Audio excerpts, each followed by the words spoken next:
मतलब अस्मी, कोई रिश्ता आया है या किसी ने पसंद कर लिया है? अभी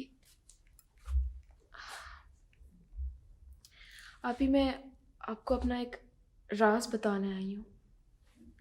राज? क्या मतलब? कहो अस्मी, मैं तुम्हारी बहन भी हूं और दोस्त भी हूं। अभी इसीलिए तो मैं सिर्फ तुम्हें बता रही हूँ। मैंने शाबाश अस्मी। अभी मैंने शादी कर ली है।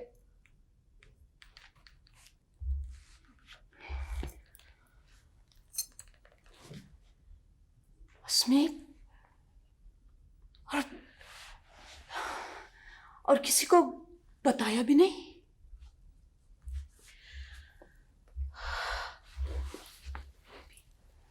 अभी मैंने मम्मी तक को नहीं बताया।